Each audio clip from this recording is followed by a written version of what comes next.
Mr. Speaker, sir, I can tell this House that it is with very great satisfaction that I rise today to reply to the debate.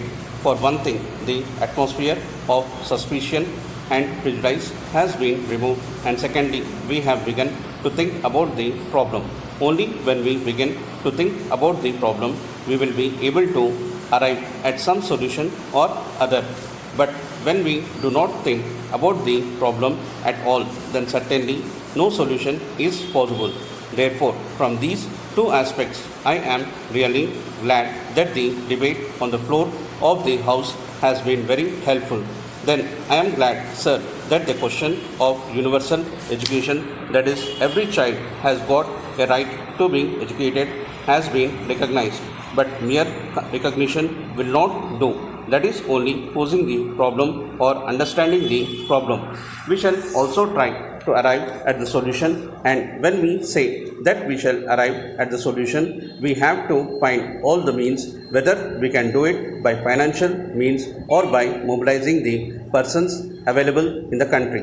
Whatever it is, we have to think about the means and see that those means are made available for the purpose of solving the problem. So, in that respect, also we have to arrive at conclusions which would go to solve this problem, and I am glad the members have taken a realistic view about these things. Then only we can achieve the ideal to the extent contemplated in the Constitution of giving free and compulsory education to all children up to the age of 14. After all, that is only an indication given. We have to take a realistic view and see whether it would be possible to achieve that end.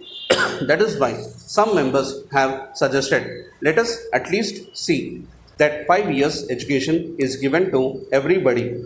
Then let us proceed from that point further. Difficulties have been realized, but I am sure we will be able to arrive at some correct solution. If we overcome the difficulties, then correct solution would be possible.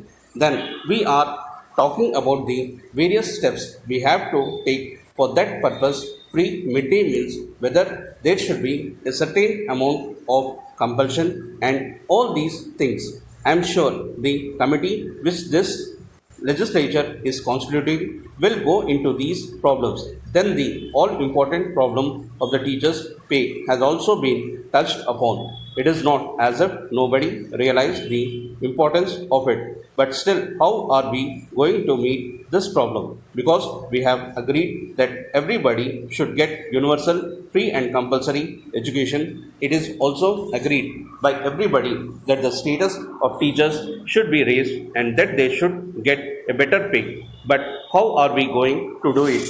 As practical men and as responsible men who have to devise means for these purpose, we will have to find a way also for this purpose.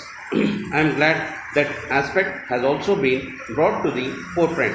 So, also with regard to the teacher pupil ratio, certain members referred to the shift system. As far as I am concerned, I have an open mind on this question, even though I am not prepared to say that it is an empty mind. I have got certain views, but still I am prepared to be convinced by others. Therefore, we have got to see what methods should be adopted for the purpose of meeting and solving this problem, which is urgent and which is necessary to be solved, so that every one of our children should get education at the earliest possible moment. As we go on delaying it, we are only adding to the illiterate population more and more, pulling this generation under a handicap. It cannot be solved later on. Therefore, steps will have to be taken urgently, and prejudice and other consideration should not come into play and should not deter us from taking the necessary steps for solving this problem. I am sure the committee and ultimately the people also would realize that certain steps are inevitable and cannot be avoided if we want to give at least elementary education to all our children. From this point of view, I have no doubt that a correct decision will be arrived at. Sir, I found criticisms with reference to the many points raised in the whole paper also.